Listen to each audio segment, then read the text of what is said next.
Well, the rains have passed, and it looks like we've got some overcast skies for the next few days. A lot of blue up there.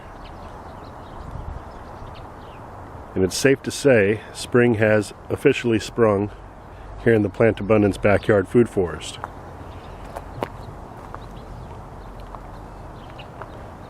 The bees are out.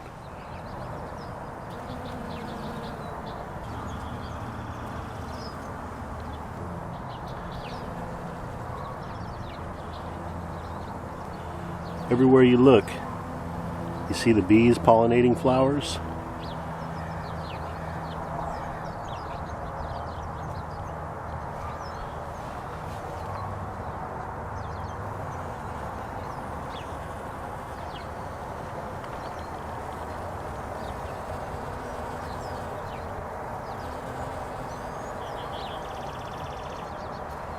Of course, they're always hanging around the borage plants.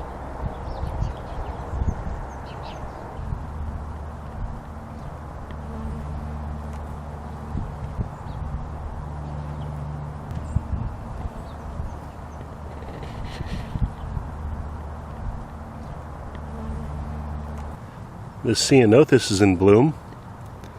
This plant is an evergreen, so it looks good throughout the winter as well, and it fixes atmospheric nitrogen into the soil. So a very useful plant. This one's actually growing atop a Hugelkultur mound. And I'm actually getting ready now to start planting out this Hugelkultur bed on the left with my Armenian cucumbers. And I just wanted to give you guys a closer look at how I go about working these mounds in the spring. So throughout the winter, I love to mound up the wood chips on the Hugelkultur, and then come spring, I'll pull this back, and a lot of the wood chips will have broken down, adding to the soil profile.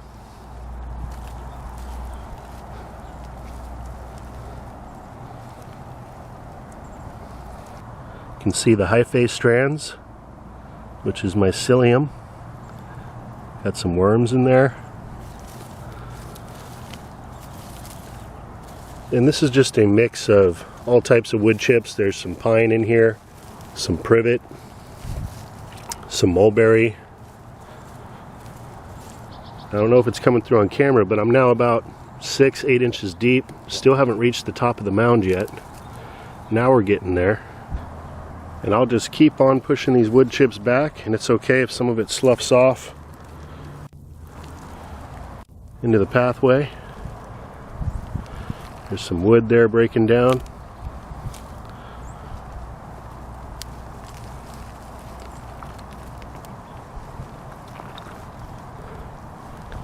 We're now at the top of the mound.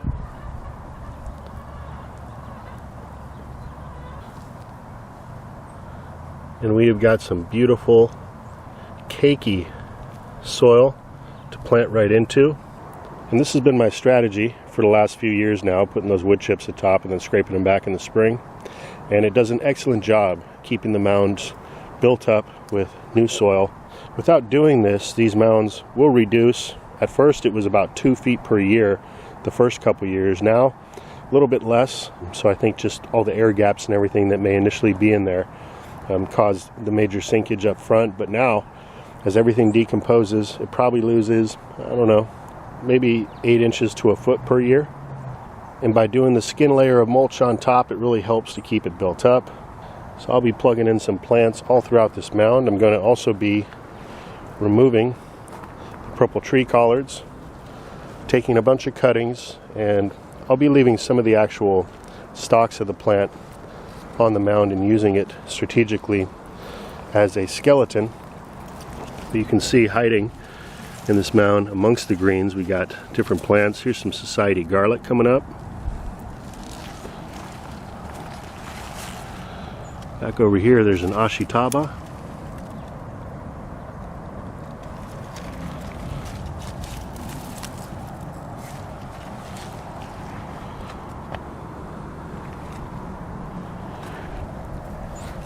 Here we've got some chrysanthemum.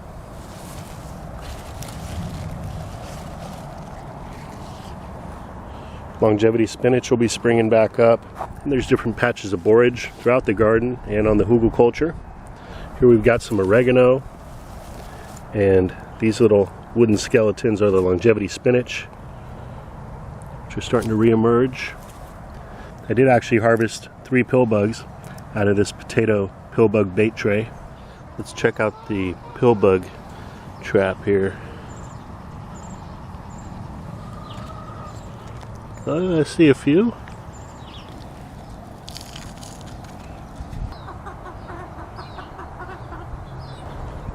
I love utilizing the space around the base of the mounds as well. A lot of moisture gathers there. There's a lot of good breakdown. We've got comfrey plants. I just put in some dahlias. There's a couple different patches of different varieties of potato. Still got to work in some different plants over here. I think I'm going to be doing some amaranth. The sun keeps poking in and out with the clouds up there, so we're getting different spectrum of light in this video. Here we've got a daylily. Another nice perennial flower, edible qualities. I actually really like to grow my perennial greens like the purple tree collard, abundant tree kale, merit collards on these Hugelkultur mounds, and instead of staking them up and growing them tall, letting them sprawl out. Over here on this mound we got a patch of mugwort starting to re-emerge. Another really great perennial, lots of different uses. Makes a great chop and drop. Also a good FPJ plant for fermented plant juice. It's very high in iron. And I made a video going into more detail on this plant. If you want to check it out, I'll put a link below this video in the description. But look at all these beautiful yellow blooms. The majority of these are coming off the abundant tree kale. And I'll just show you this real quick. Completely edible and delicious.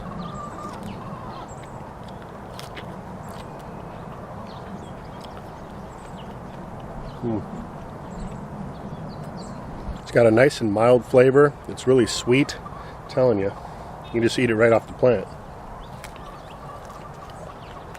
A bee. Just kidding. Gotta be careful.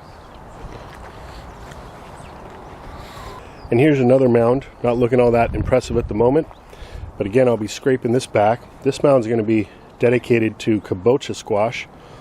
That's one of our absolute favorite squashes to grow. The chickens were digging around over in this area, and they really tore into my mycelium package that I had buried in here. You can see all that mycelium. Hopefully they didn't devastate things too much. I need to get some, it'd be better if I had some fresh wood chips and straw. It's a better food source. I'm just going to cover this for now so it doesn't dry out too much.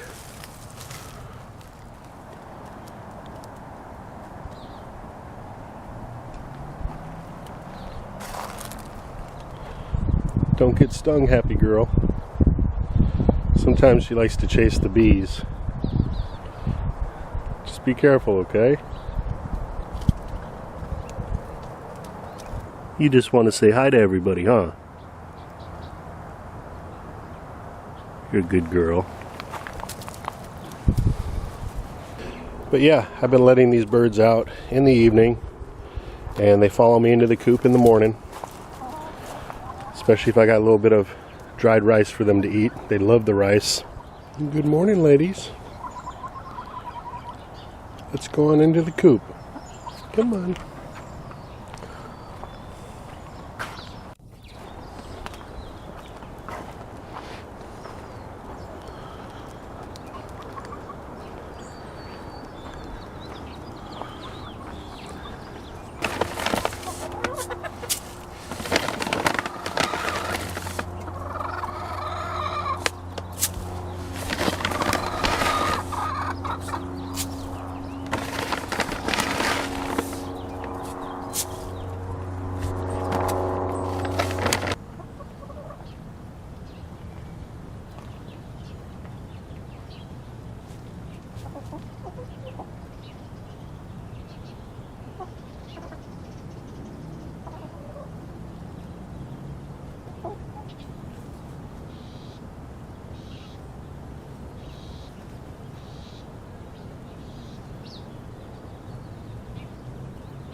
And I got a few woodworking projects this week. One of them is to build a new entrance to the chicken coop.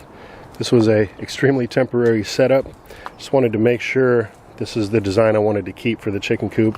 Made a few refinements this year. Last year the coop wall actually extended all the way over to this garden arbor right here and squared off, and took that down, opened it up, so now I've got an added pathway, more room to grow.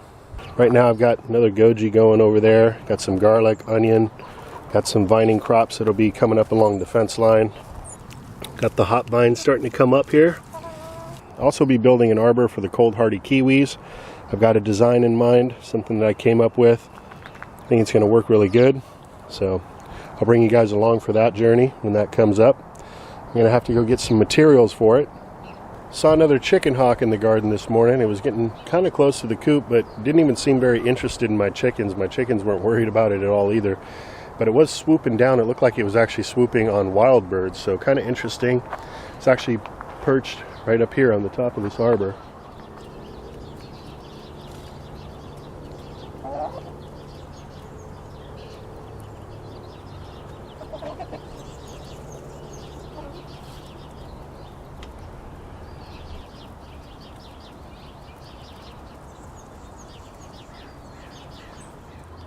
Also, I got all the thyme installed a little while ago in between the pathway stones here.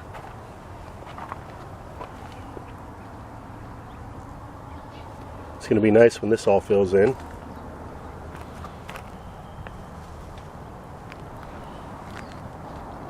Got little goji berries forming all over these plants. You got to look closely at this point.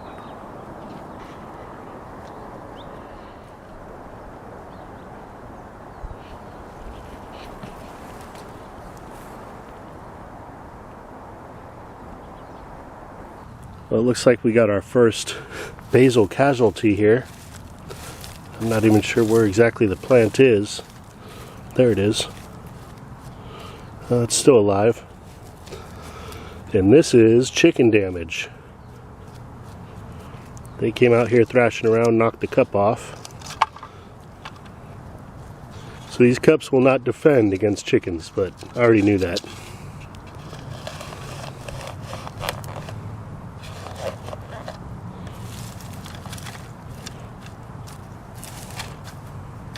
The purple tree collards that I'd stuck in this sandbox propagation station are way past needing to go out into the garden. I'm going to pull one up here.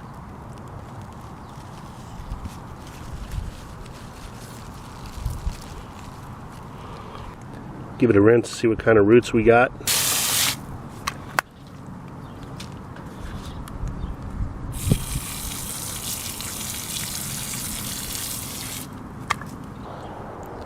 So not too shabby. These were stuck in that sand about 2 months ago. Nice healthy root system there.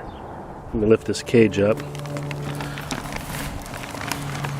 So all that black in here is actually wild bird poop. They've been crawling through here and fertilizing the bed, which isn't necessary, but not a big deal. But the ceanothus is still looking lively. I guess I could pull one of them out. No, I'm going to hold off. I just don't think that until I see some new growth occurring, I think I'm just going to leave it in. I know the goji berries have all taken. Here we've got some autumn olive. That's all new growth. Starting to push out some new leaves, but still a little young to pull out and show you the roots. Some of the plants did get trampled upon. I caught the dogs running through here at one point when I had it uncovered. Caught the chickens running through here, and the plant that got the worst of it was the Japanese honeysuckle.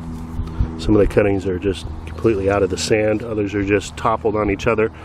So I could have done a better job protecting this bed, and will do so in the future. But overall, I'm still very happy with the results. Let's pull out a merit collard here. See what the roots look like. So here's a merit collard that's kind of fallen over. It's probably one of the plants that got trampled on. I'll pull that one out. Oh yeah, there's lots of roots. You can feel it.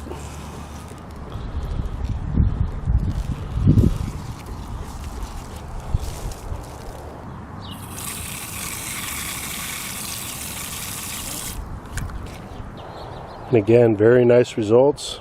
So give that sand a chance for propagating cuttings, guys. It's never been any easier in my experience than doing it this way. So I just wanted to check in with you guys today and let you know what I'll be up to today and over the next couple days. I'm going to stay real busy. I'll be doing some filming and doing some updates for you, so hope you stick along for the journey. So with that, I hope you're having a great Friday and you have a great weekend. I'll be talking to you again real soon. Take care.